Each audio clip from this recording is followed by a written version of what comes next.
leadership. I want to welcome you all to this important conversation. We were all stunned, saddened by the attack on the Capitol on January 6th. And it caused an outpouring of concern about our democracy, the future of our democracy, about the Capitol, about some of the very real tensions that exist in this country.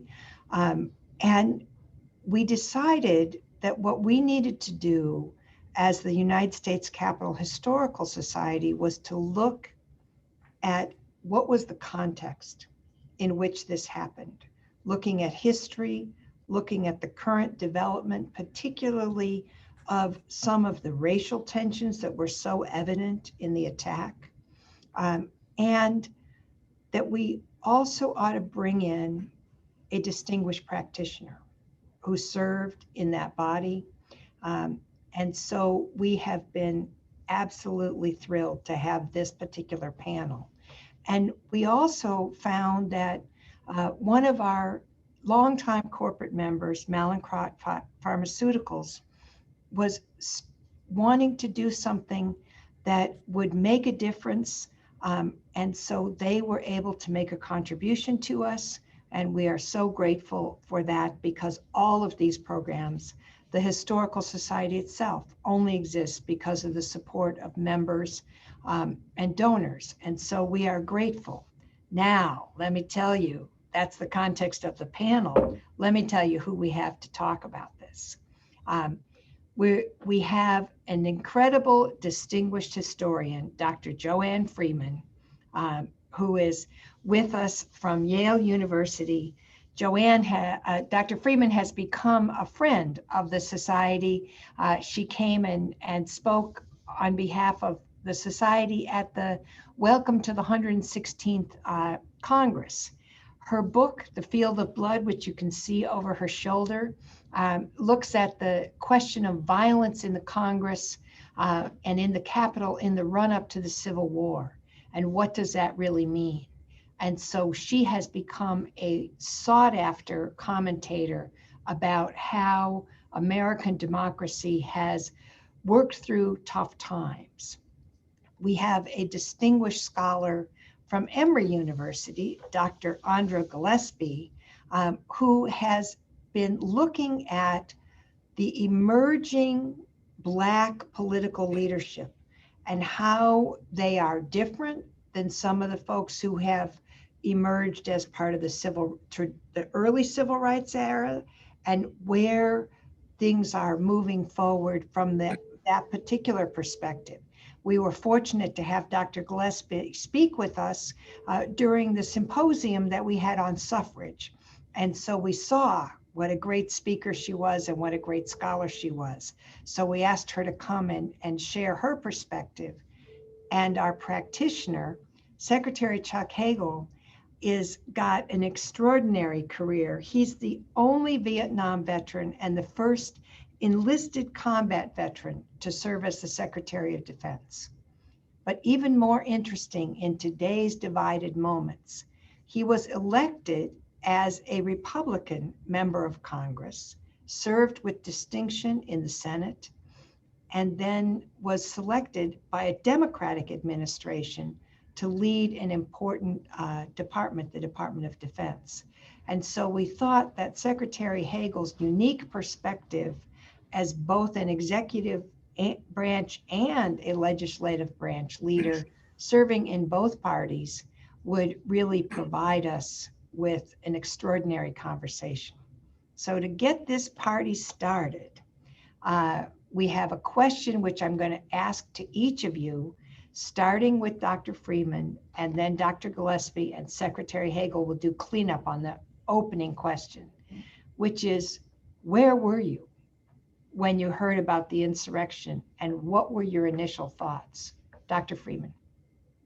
Well, I think probably like a lot of people, obviously I knew what was happening that day as far as counting the votes. So I was tuned into the news, generally speaking. I think I had it on the TV. I think I was probably scrolling through Twitter to see what people were saying. And of course, noticed when it became clear that this group of people were headed towards the Capitol. But what really stopped me short, and I can't remember whether I heard it first on the TV or on my computer, was essentially someone saying they've breached the Capitol. That, in the literal sense of the word, breathless, like that pretty much struck me breathless. And I say that as someone who, as Jane suggested, I spent over a decade researching physical violence in the US Congress, right? Researching all kinds of bad behavior, people being hurt, bloodshed, everything else. So it's not like the idea of any of this in a general sense is new to me, but this clearly in a lot of ways, and I'm sure we'll talk about some of them this afternoon, was different.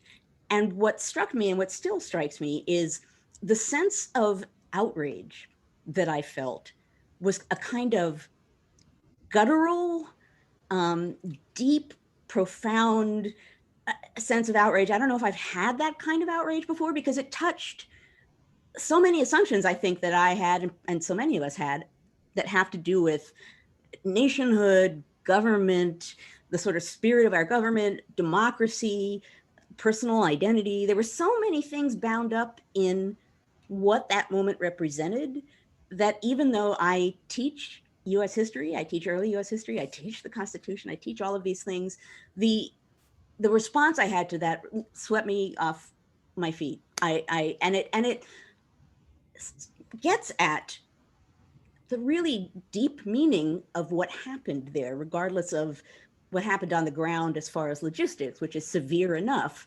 There's a symbolic, meaningful level that has to do with government and democracy that really needs to be considered seriously. Dr. Gillespie. So I'll go next. So to put this into context, thinking about the Electoral College Challenge, which I anticipated that day, it was going to happen state by state. So, and I knew that they were going to argue and that we were going to be there all day. So it wasn't something that I was going to watch closely. Like I knew ultimately it was going to fail and that they were just going to spend all day arguing about this. So I wasn't watching that carefully. In context, I live in Georgia, so we had just had the Senate runoff races. And as part of my role as a public scholar, I had been doing TV, radio, and newspaper commentary for a long time, but in particular, most of the day on Tuesday and most of the morning on Wednesday. And so after I think I was finished with my noontime program, I knew I didn't have anything else till about 2:45 o'clock. So I tried to take a nap because I was tired. And I'd done a lot of work in that 24-hour period. And I knew that that the radio station that I was going to be doing my 3 o'clock with was going to call my landline. So I knew that I would be awakened if something happened. And so when they did call and I was speaking to the producer, she was the one that informed me of what was happening. So I knew about the protest that was going to be at the Ellipse, didn't know that they were going to go breach the Capitol. And so I immediately switched my television to CNN to see what was going on, and you're watching people break into the building, and that is jarring. And as jarring as that is, and as outrageous as it was, sad to say, I couldn't say that I was surprised that I was seeing this happen, that this unfortunately seemed like a logical end to a lot of the divisiveness and the division that we've seen in our country in the last 4 years. So I couldn't say that I was surprised, even though I was saddened by what I saw. And I think the other part of it was watching this protest from the perspective as an African-American person, and having seen this summer's protest. So, I did go to Twitter, where I could see, many of my friends and colleagues talking about how seditious the act was. But for my Black colleagues and I on Twitter, we were like, if we had decided for whatever reason that we were going to go storm the Capitol, we would have been shot on the first step. And we knew that that would have happened. And so to see other people be able to exercise their privilege to break into the building and not be stopped was something that unfortunately showed us how far we still have to go in terms of race relations in America. And it just showed how ugly the moment was. And so that was also particularly disheartening to see. Wow. Secretary Hagel, where were you? Jane, I was in my office at my home in McLean, Virginia, that day. I had been following the news and knew that obviously there was going to be something happen on this day. I mean, it was a historical day, a constitutional day, a day that Congress had a constitutional responsibility to carry out.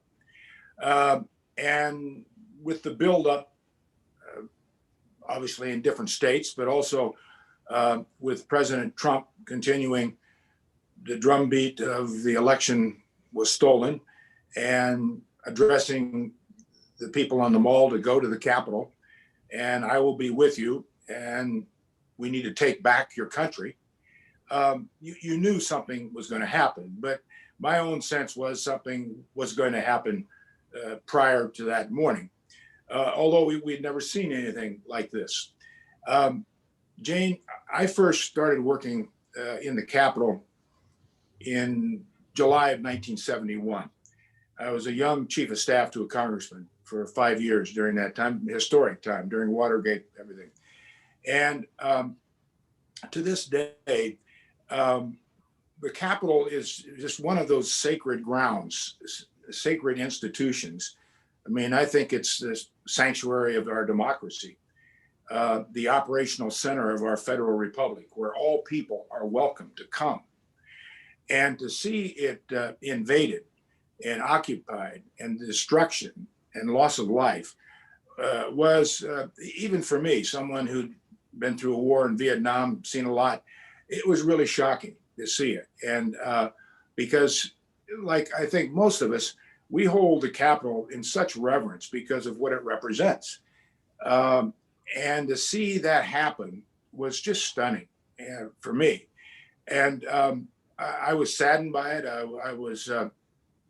I was really concerned for our country. But again, it wasn't particularly shocking in the sense that we have seen over the years an alienation of our public from politics, lack of trust and confidence in institutions, in leaders. And then when you have a president over the last 4 years that's continued to lie to the American people and then incite this kind of behavior, something was going to happen. And this was a culmination, I think, of all the years that have been built to this point. And this was the crescendo. Dr. Gillespie, you hit right on point. The real question of racial tension, and that is something that has been part and parcel of the violence that's been in the Capitol, even the violence that Dr. Freeman wrote about in her book. It was fundamentally a question of how we were going to deal with race that caused that violence. And so what do you think are the lessons that we need to learn to try to move forward? Because we can't move, to my way of thinking, we can't move forward unless we recognize what's real, that this insurrection did have a critical component of white supremacy leading it. Would you share your perspective and thoughts on that? Yes, well, political scientists, particularly those who study public opinion, have, found clear connections between strong white identification, high levels of racial resentment, feelings of social dominance orientation, and support for Donald Trump. And so there have been numerous studies, I've contributed to that body of work, one forthcoming piece where we do sort of demonstrate that people who were more likely to support Donald Trump, not everybody, are more likely to sort of, fall sort of on the higher end of these dimensions. And that these are problematic dimensions if they're harboring racial resentment or perceive a status loss, particularly if that status loss is rooted in racism and misogyny and other types of things where people want to hold on to statuses that they shouldn't have, right? Because it's all about sort of othering people and taking advantage of hierarchy in ways that aren't helpful. President Trump, is certainly not responsible for racism in the United States, but he is responsible for tapping into those resentments and not trying to bring people towards their better angels, to sort of, paraphrase Abraham Lincoln. And in his language, both as a candidate, but also as president of the United States, there are numerous examples of times where instead of actually fanning the flames or promoting reconciliation, or instead of trying to de-escalate or promote reconciliation, he actually escalates and fans flames of hatred and violence. So, that was certainly on display in terms of some of the symbolism and the iconography that was used in this riot. So when you see people walking around wearing pro-Holocaust t-shirts, we see people carrying Confederate flags, even with the diversity that was in that crowd, right? That suggests that this is sort of a crowd that would probably be disproportionately leaning towards white supremacist, white nationalist points of view. And even the coded language of taking our country back and I don't recognize my country anymore is tapping into a certain level of discomfort with a changing America, one that is much more racially gender diverse than it once was.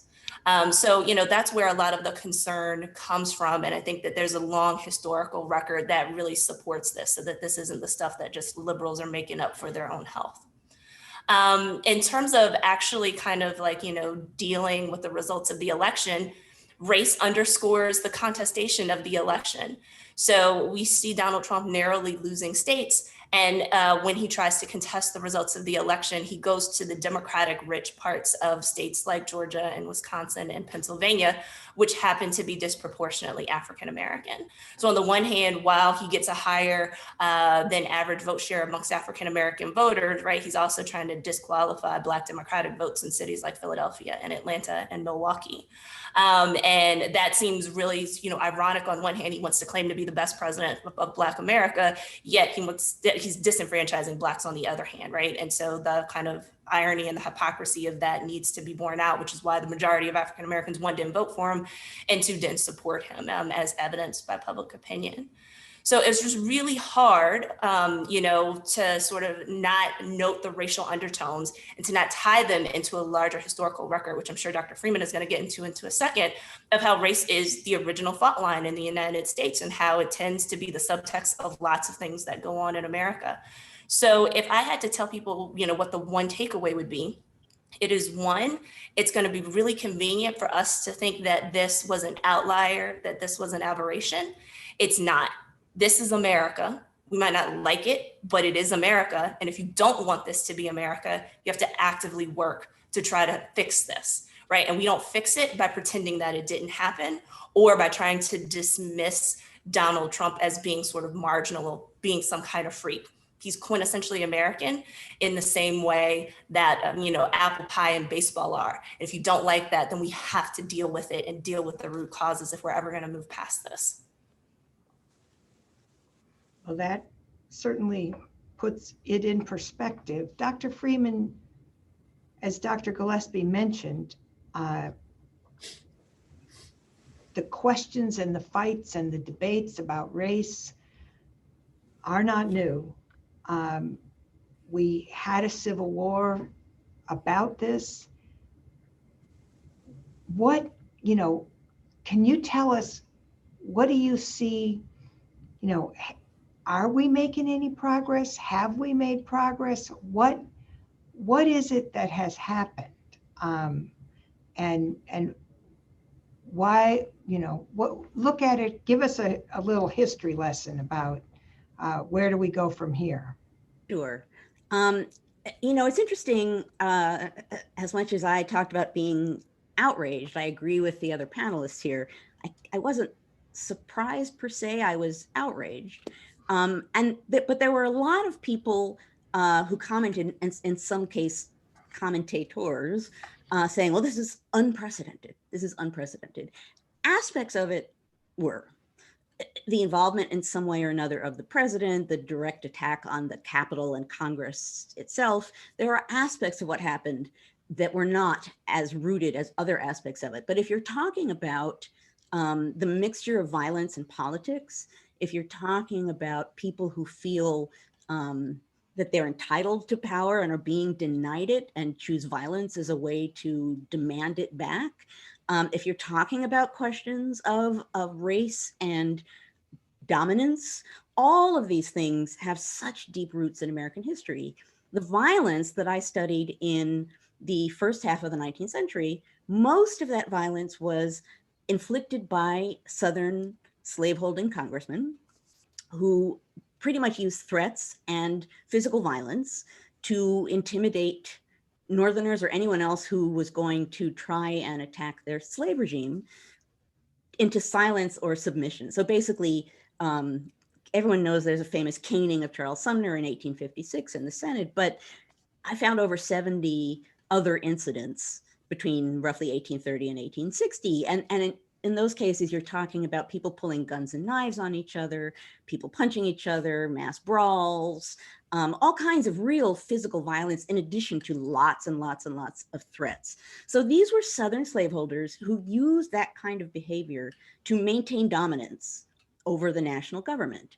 So they felt really entitled to power and pushed the boundaries of things in a way that they knew would enable them to keep power. On the other side of the aisle, I suppose you could say, Northerners tended to want to play by the rules. And so what you had was a real imbalance of power between South and North, between people who felt entitled to power and were going to do anything to keep it, versus people who were willing to play by the rules, but still were invested in the fight. You can see some of those dynamics being repeated today for sure. So there are longstanding patterns that have to do with dominance, race in the form of slavery, and democracy. All of those things you could see being acted out here. And I think we really have to think about a few different things. We have to think about that very fact. I think people have not plugged into the fact that what we're seeing is people who truly feel entitled to power doing whatever it takes to keep it. That's, democracy has a lot of room for conflict and dissension and disagreement and protest. That's what it's based on. But there is a line, there's a line beyond which you can't pass. And physically attacking the US government and the Capitol building is one of those lines. So I think people need to understand precisely what's happening there. The other thing that I think is important to pull away from this, I think Americans have a sense that the United States generally, and that American democracy, more specifically, are infallible, are permanent, cannot be taken away, will never fall, cannot really be threatened. I think American exceptionalism has made a lot of us feel a little smug or not so thoughtful about what it is we have. And I think there's been a lot over the last 4 years that has been expressing this message, but what happened on January 6th was the most blatant version of that message. And that message was democracy is fragile and it can go away, and you can't just sit back and assume it's going to stay there. It might not.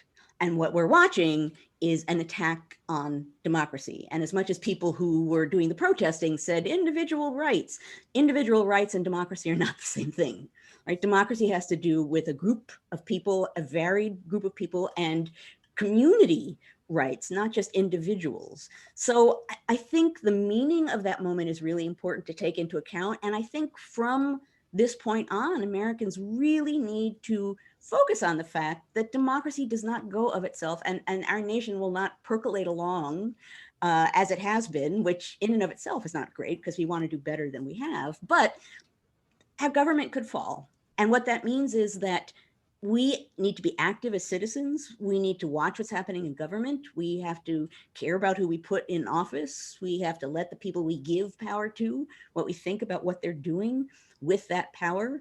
we have to, and we need to protest when there needs to be protest, to stand up for things that we feel are being violated, group community issues of one kind or another that are being violated. So to me, one of the takeaways here is a message about American democracy, what it has been, what it can be or might not be, and the fact that we need to think about that in a much deeper way than we've been doing that before. Secretary Hagel, you are the only one on this panel today who has been responsible for the defense of the nation.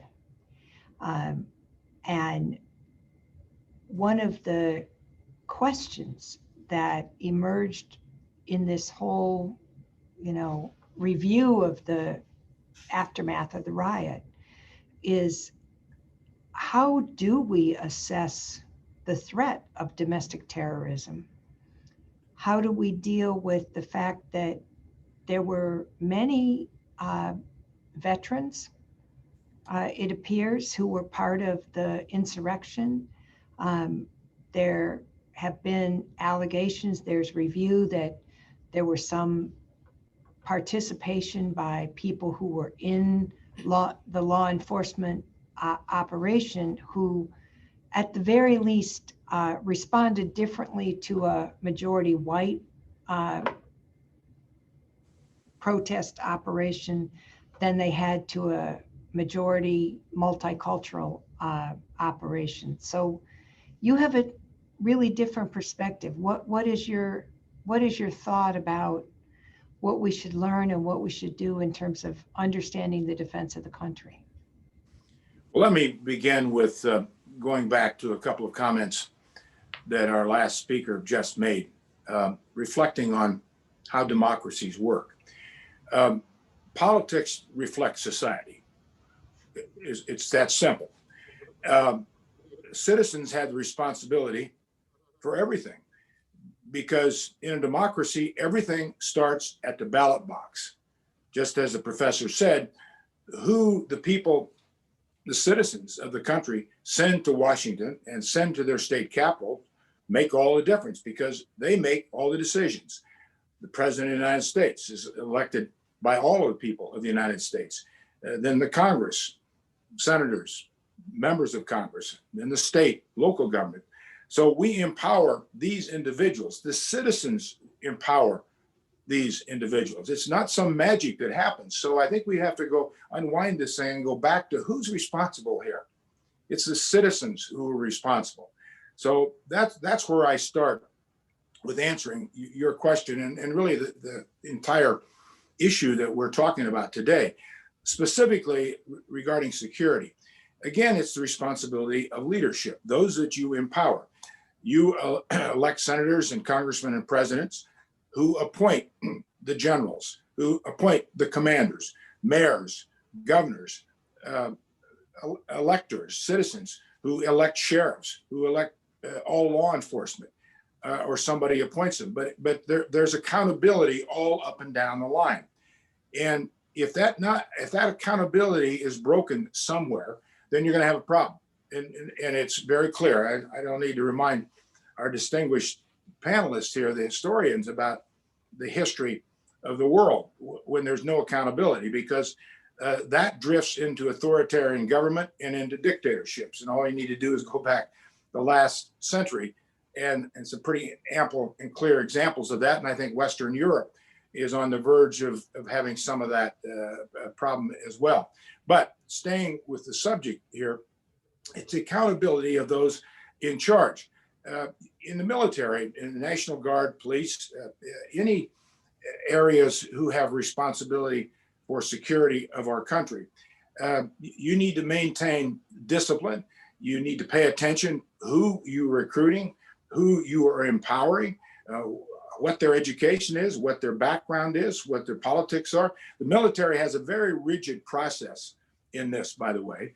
And it is always, and it was clearly given as another example recently when the chairman of the Joint Chiefs of Staff and the Chiefs of Staff put out this op-ed a couple of weeks ago, reminding all the members of the military They swore an oath of office to the Constitution, not an oath of office to the commander-in-chief or to a president or to a political party, but to the Constitution. So too, do we all take that oath of office when we take office? I mean, Jane, you were a mayor, you took an oath of office.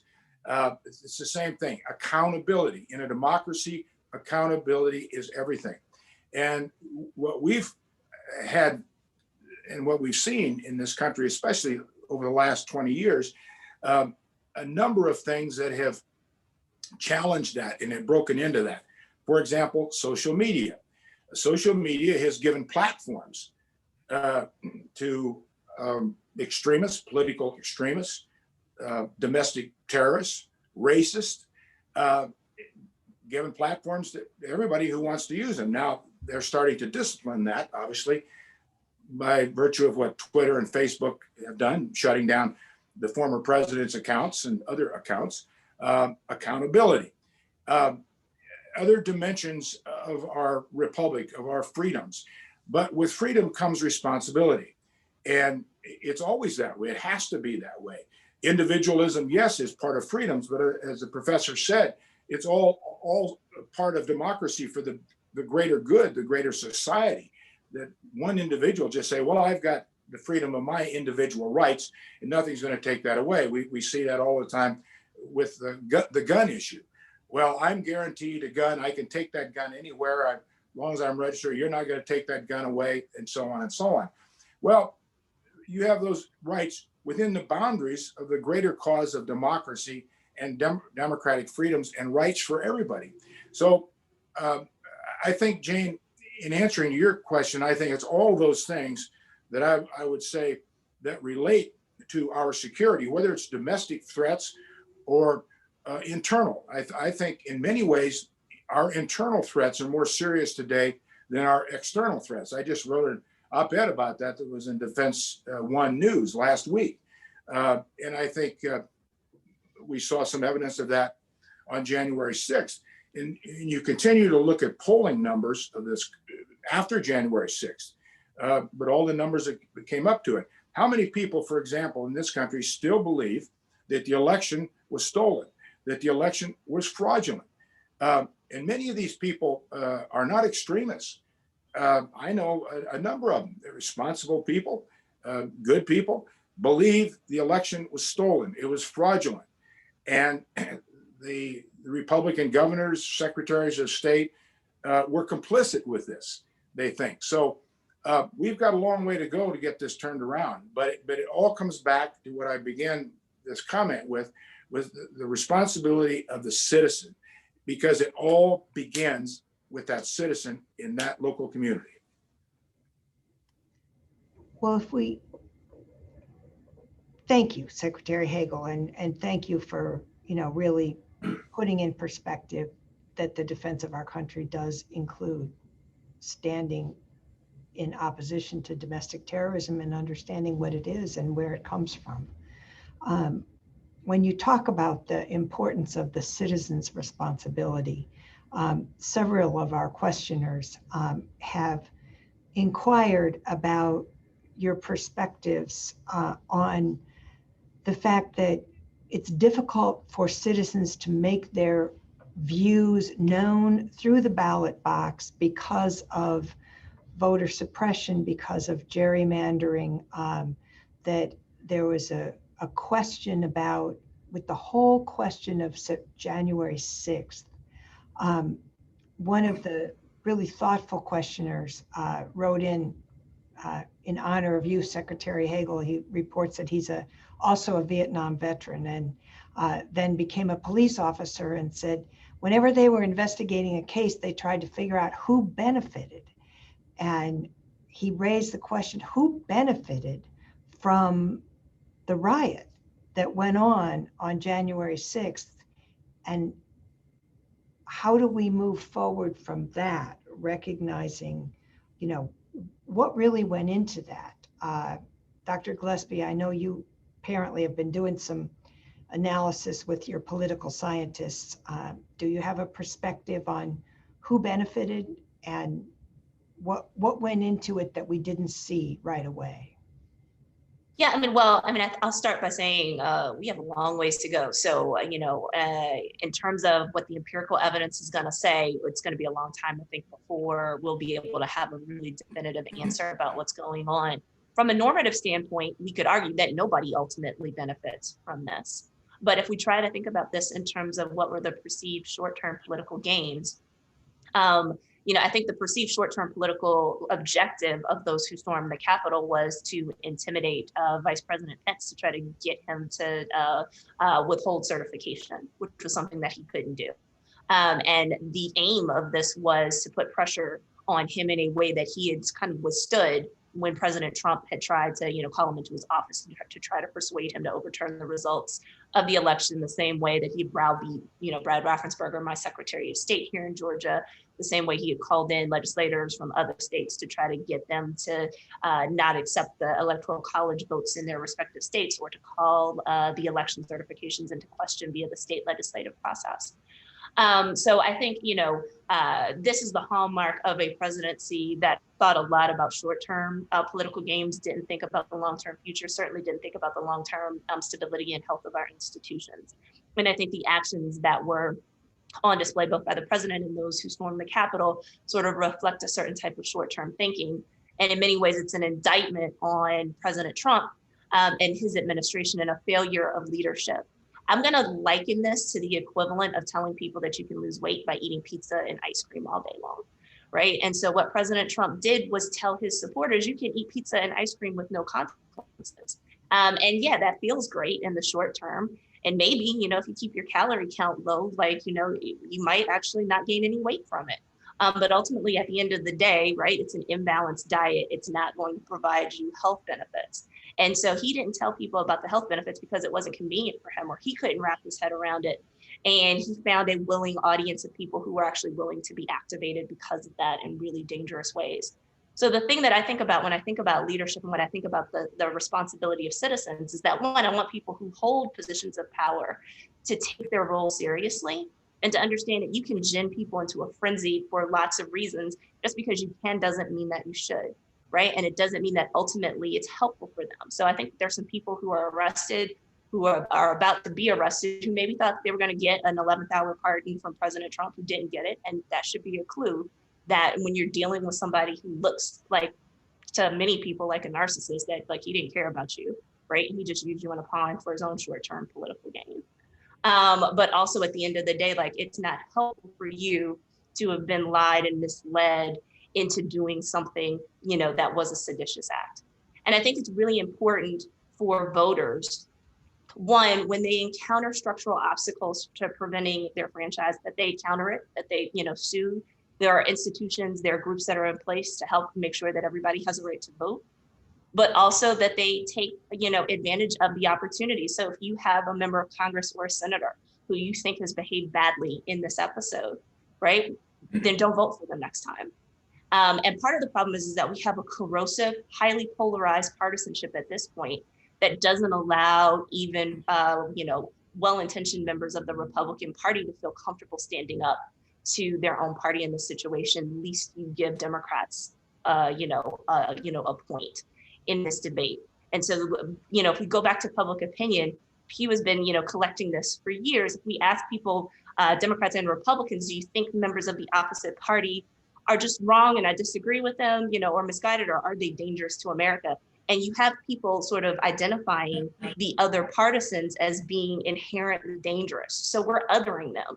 And that othering has consequences, right? Because you can't even sort of conceive that when your party or, the head of your party behaves badly, that they're wrong and that perhaps, right, you shouldn't stand with them, right? Because, that means we're going to lose the next election, or we're going to give up control, of a chamber on this vote.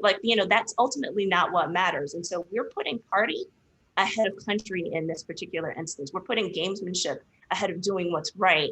And I think what's most sad about this is that people know better.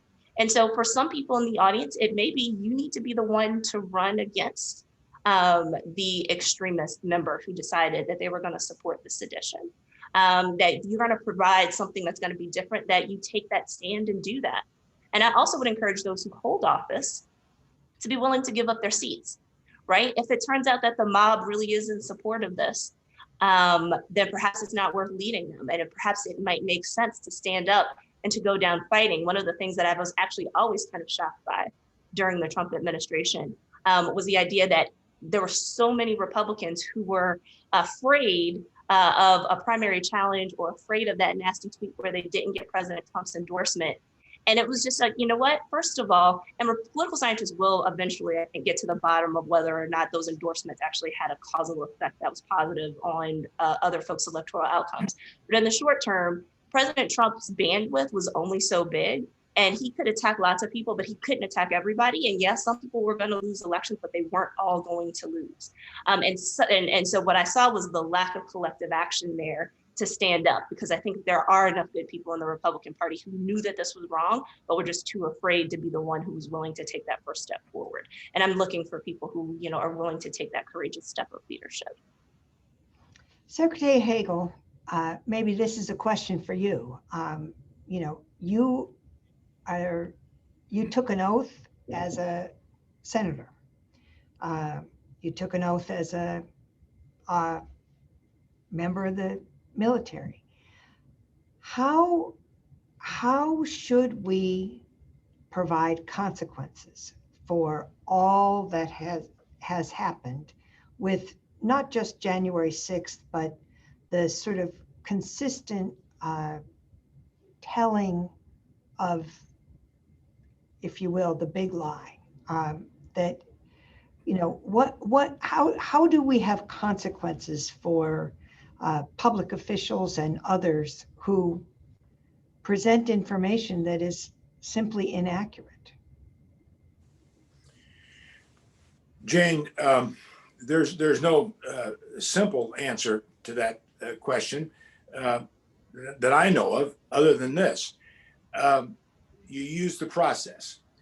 The process has become more complicated, obviously, over the years. Big money has really dominated politics, especially since that 10 years ago, the Supreme Court made that decision. I mentioned earlier social media. Many new sophisticated aspects that have come into politics. But one of the things that we're now dealing with in our American political system, and I think it reflects on your question, Jane, is that we have a certain absolutism today in American politics. It's almost religious. I'm absolutely all right all the time. You are absolutely all wrong all the time. And if you take that attitude, which unfortunately I think has set in both parties, by the way, you're going to have a problem, because there's no way then you can compromise. And democracy can only work through compromise. And as many years as I've been in and out of this business, I've never found one person or one party or one idea or one philosophy that has all the answers, that are always all right. Maybe that person or that party is out there, I just haven't run across them. But democracy is the flowering, beautiful, inclusive thing about democracy is it includes everyone's thinking. And until we start to break that absolutism, and it can only be broken by the individual and the individual society, the individuals, the office holders, this again goes back to citizenship. It's more difficult. I understand that because of social media, because of the polarization, because the lack of confidence and trust in our institutions today. It didn't start with Trump, by the way. Trump was not the cause of it. It was a consequence of it. But this started long before Donald Trump was ever elected president. The lack of trust and confidence in our institutions. Gallup does a poll on this every year. They've been doing it for 16 years. Trust and confidence in institutions in this country. Every year, they continue to fall dramatically. Only the military rates high, and it consistently is in the 70s. Small business is over 50. And I think there may be one other, but everybody else is well below 50%, including institutions like religion, education. Of course, the media is in the teens. Congress is in single digits. So until we can address those things, but it's the individual. It's the individual having the responsibility to sort through it. I know it's painful. I know it's difficult. I know there are excuses. I don't have time. I'm raising a family. I have a job. I've got these other issues. But you do have time. You do have to make time, because I think this democracy is in some serious trouble. I don't think we're going to be overthrown in 5 or 10 years, but just using January 6th, Jane, as an example, you can see how quickly things happen in this country today. And because of all the things I've talked about, it's going to continue to excel how quickly things can happen. And that's damn dangerous. And then you got the outside actors. I mean, there's no question that Russia has been involved in our elections through cyber attacks. The Chinese have, Iran has. They're certainly promulgating this, and they're inciting it. And a lot of these groups don't even realize it. Then you have, unfortunately, institutionalized racists in this country, and militants, and just plain nuts. And you see that there's an organization starting to develop for them on all these different groups. Those are very dangerous, clear signs that this country better wake up. And so, again, I'm not concerned that we're going to evaporate or explode here in the next 5 or 10 years. But in a time when the world is so volatile, so unpredictable, and so competitive with 7 billion people, we've got to get our act together in this country first before we're going to be able to deal with a lot of the external pressures. So that may be complicating the question with a more complicated answer, Jane, but I think all those factors are involved in answering your question. Well, there's no question about it. This is we could have this conversation for the next 3 days and still learn something. And so we come to our historian again, Dr. Freeman. There was a very real debate. There was violence in Congress. There was a civil war over many of these same issues. And then out of that, there was the theory of the lost cause, which, was generated. How does what's going on now, compare to what happened then? And what can we learn about what we really need to do in order to move forward? Boy, that's a question. That is a question.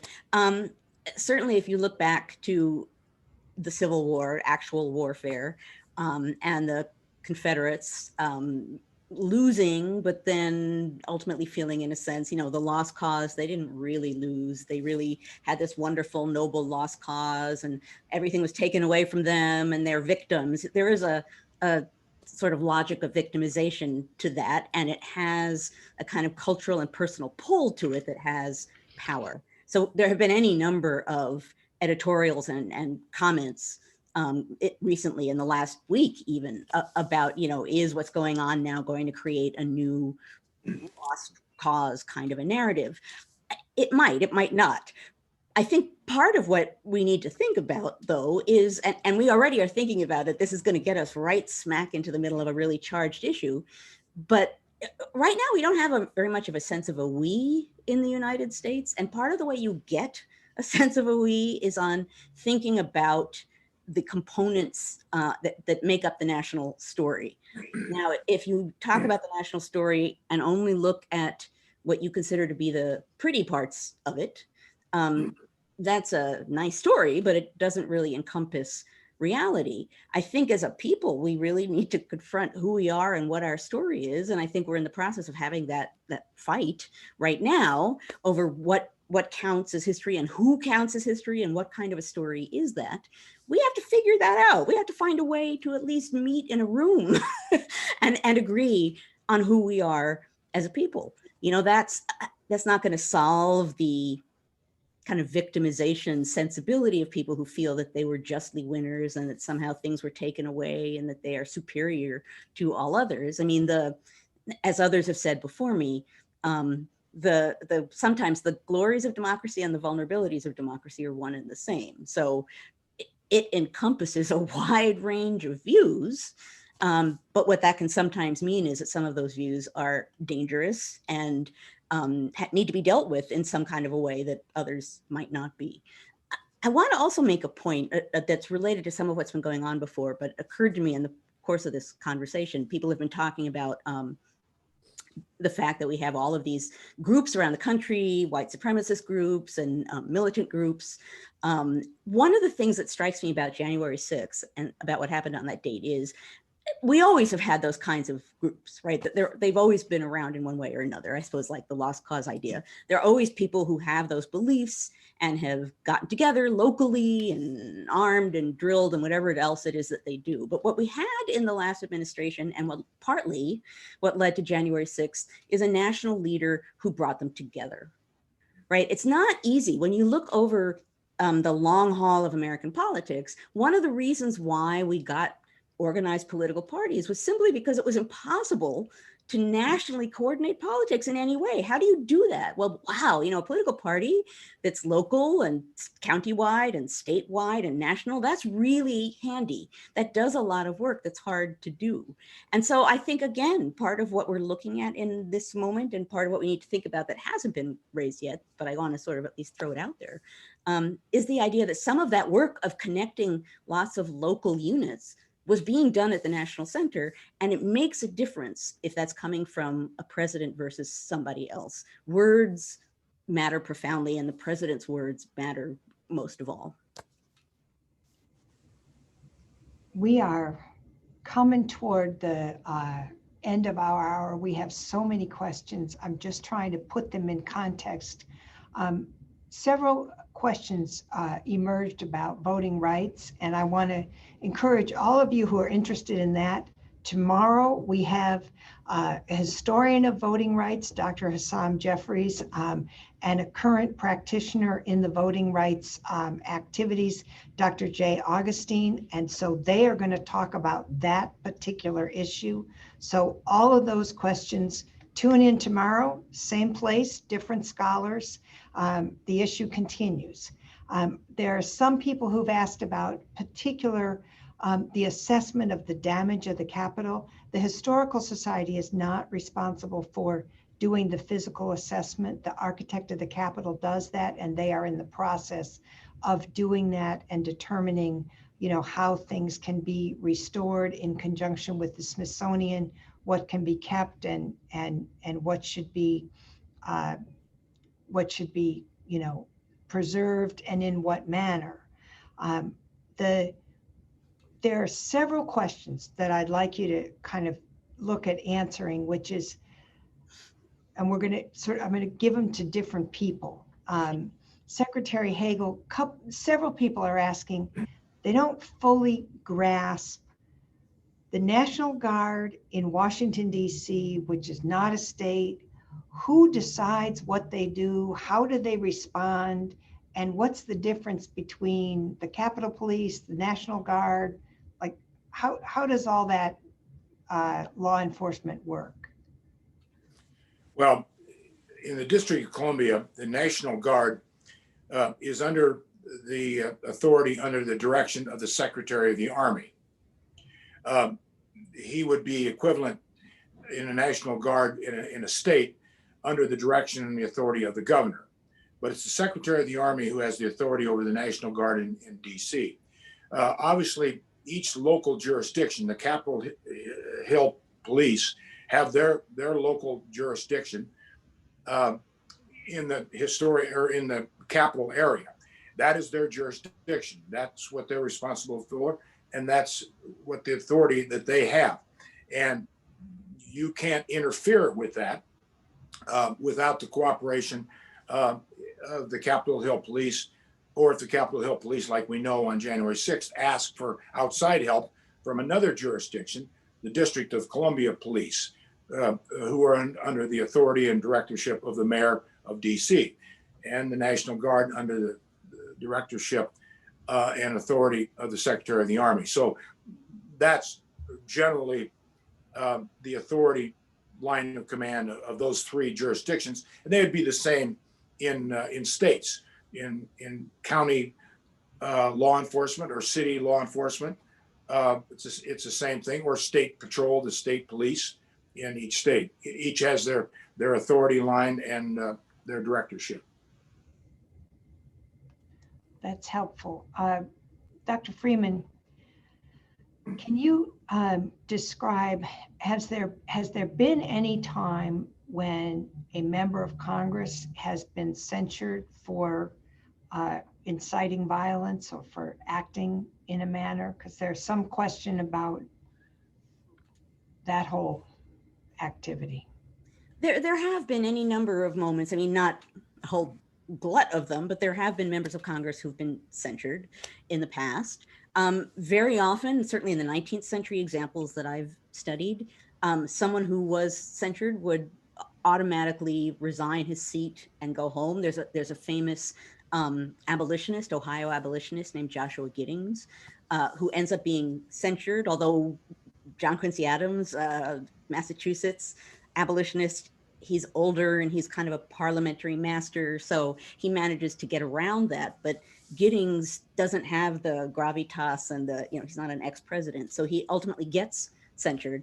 But what happens to him, and it's what, censure is a declaration on the part of the institution of Congress, what it thinks. But in the end, as so many people have said in so many ways, what matters is what the people back home think. So in Giddings' case, like many others, he resigns, he goes back to Ohio, and he's reelected with a huge majority. And he comes back to Congress with more of a mandate than he left with.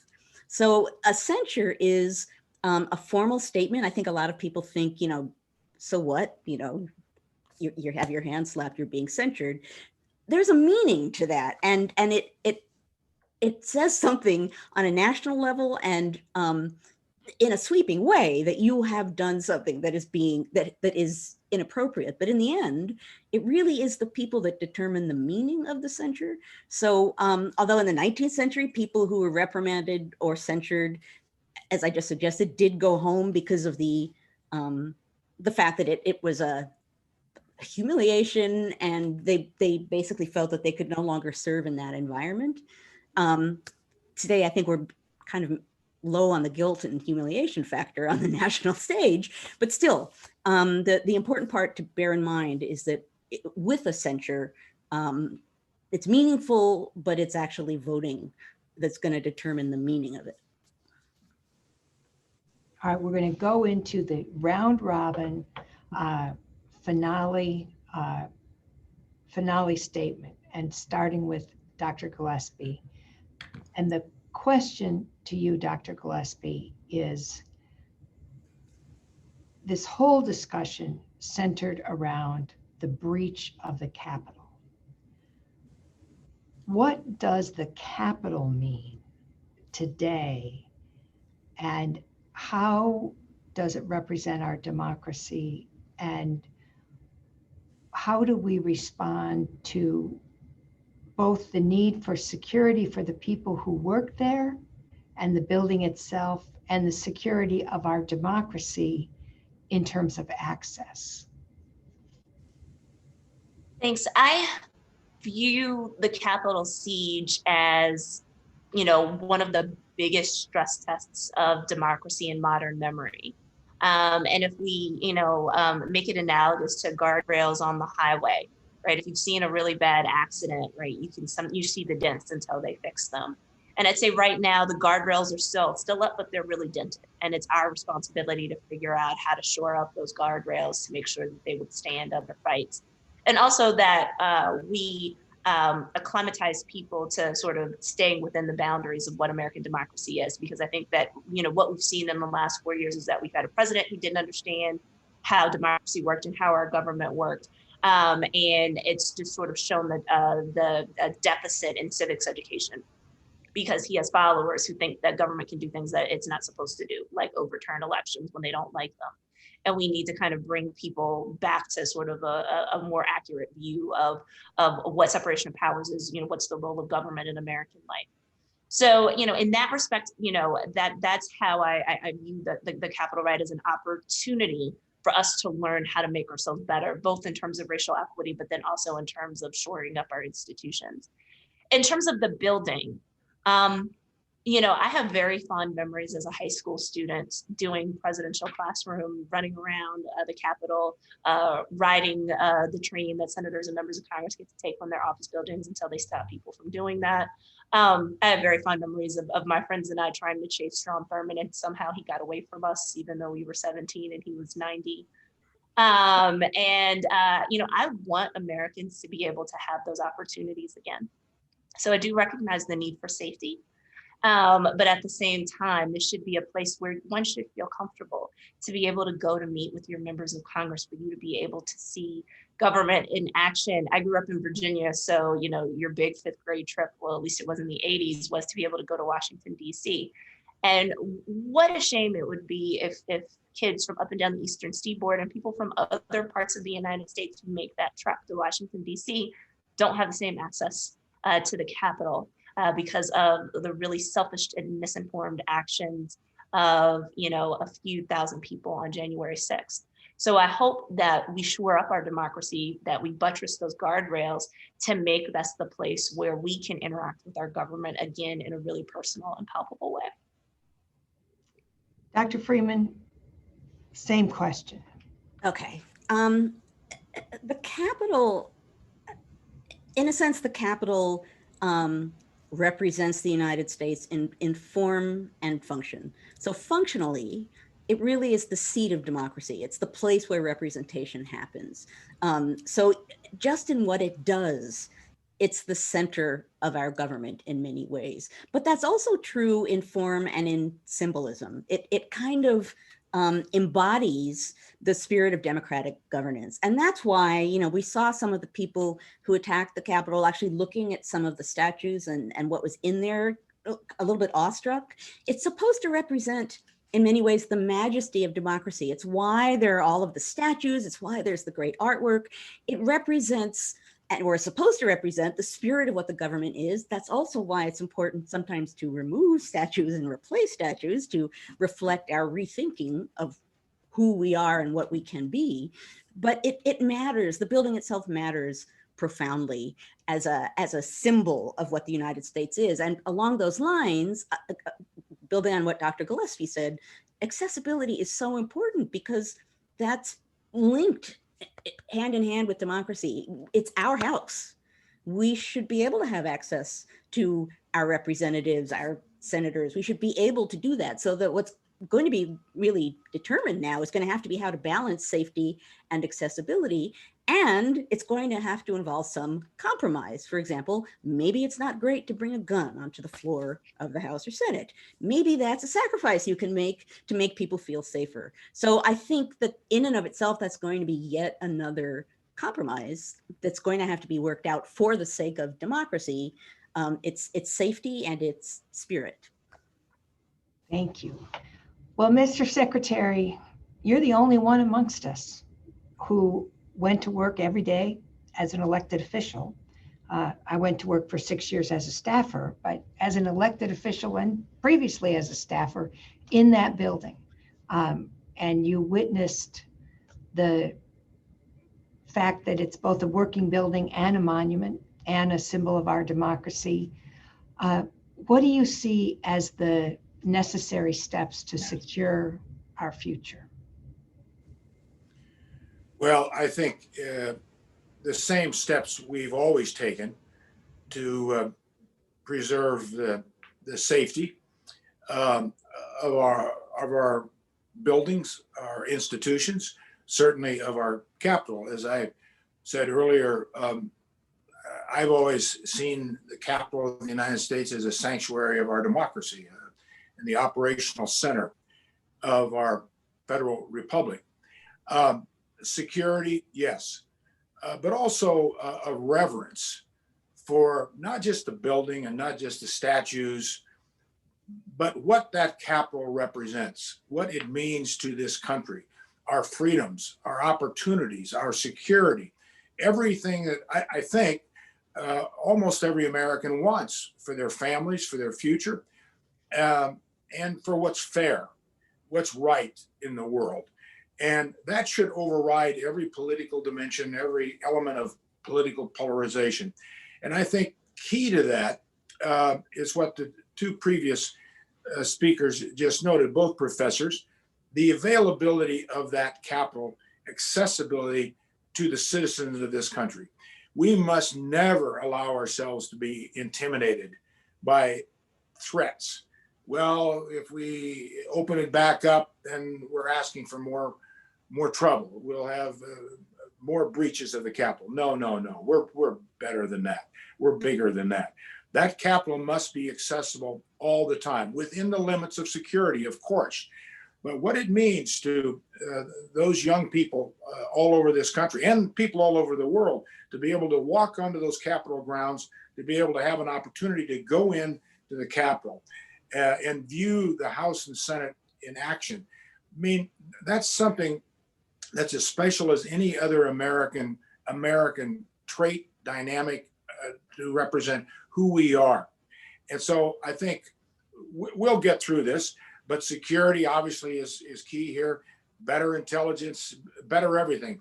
But in the end, I would say that we've always got to remember leadership matters and character matters. Leadership matters, character matters, because everything flows from that. And we certainly have seen that in this country over the last 4 years.